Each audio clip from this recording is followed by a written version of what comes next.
Halo, saya Evelyn Elizabeth dari 11 IPS 3 absen 10. Di sini saya akan menjelaskan tentang makna dan simbol dari sakramen komuni pertama atau Ekaristi.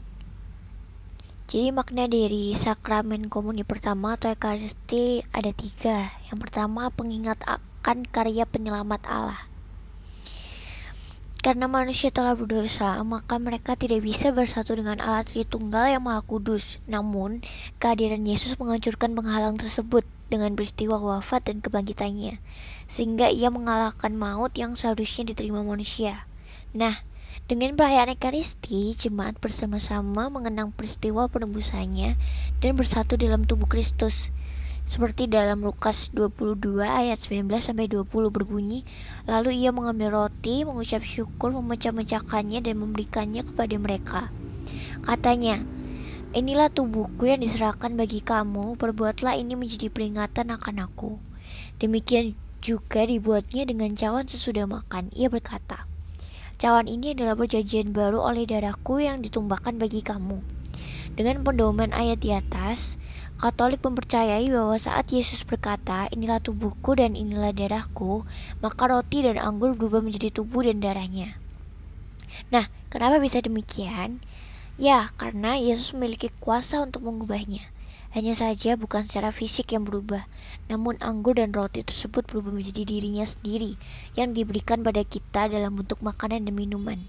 Karena itulah saat perayaan Ekaristi, imam akan mengulangi perkataan Yesus dan dengan iman mereka mempercayai bahwa anggur dan roti merupakan tubuh dan darahnya. Oleh karena Yesus disalib satu kali untuk selamanya, maka Ekaristi bertujuan supaya kita mendapat buah-buah arti penebus dosa, yaitu keselamatan. Nah, yang kedua, bersatu dengan Kristus. Barang siapa makan dagingku dan minum darahku, ia tinggal di dalam aku dan aku di dalam dia. Sama seperti Bapa yang hidup mengutus aku dan aku hidup oleh Bapa. Demikian juga barang siapa yang mau makan aku akan hidup oleh aku. Seperti ada di Yohanes 6 ayat 56-57. Ayat tersebut menjadi dasar bagi umat Katolik untuk dalam mengenai makna Ekaristi, yaitu bersatunya kita dengan Kristus. Mereka mempercayai bahwa Kristus hadir dan dia sendiri yang memimpin saat perayaan Ekaristi. Selain itu, dengan memakan tubuh dan darahnya dan dengan kuasa Roh Kudus, kita dipersatukan dengan kemanusiaan sekaligus ke Allah Kristus. Dengan dipersatukannya kita dengan Kristus, kita akan mengambil bagian dalam kehidupannya dan makna sakramen Ekaristi akan diubah menjadi serupa dengan dia. Lalu yang ketiga, wujud kesatuan dengan jemaat dan membentuk satu tubuh dalam Kristus.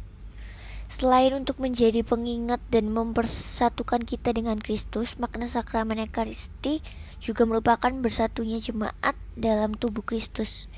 Ekaristi merupakan perayaan di mana Yesus sebagai tuan rumah dan perayaan tersebut dihadiri jemaat yang bersama-sama berkumpul dan memiliki tujuan untuk mengingat karya penyelamatannya. Jadi apabila dirayakan sendiri maka akan berbeda lagi maknanya dan bukan lagi Ekaristi. Maka dari itu, walaupun Ekaristi lebih merupakan hubungan antara manusia, Roh Kudus dan Kristus, namun tetap saja pada mulanya Yesus mengajarkan Ekaristi dalam bentuk perkumpulan orang-orang yang percaya kepadanya.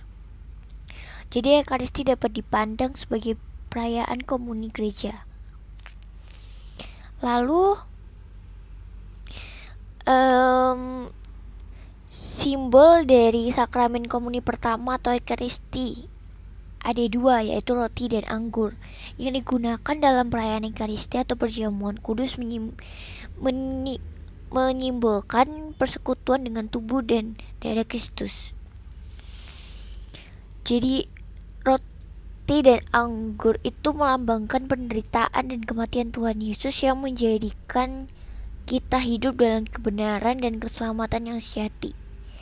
Roti dalam perjamuan kudus juga mengenai tubuhnya yang dipecah-pecahkan, dalam artian tidak ada satupun tulangnya yang patah, namun tubuhnya disiksa sedemikian rupa sehingga sulit untuk dikenali. anggur menyatakan darahnya menunjukkan kematian yang mengerikan yang dialaminya. Dia, sang anak Allah yang sempurna, menjadi penggenapan dari begitu banyaknya nubuatan dalam perjanjian lama mengenai sang penebus. Sekian penjelasan dari saya, terima kasih.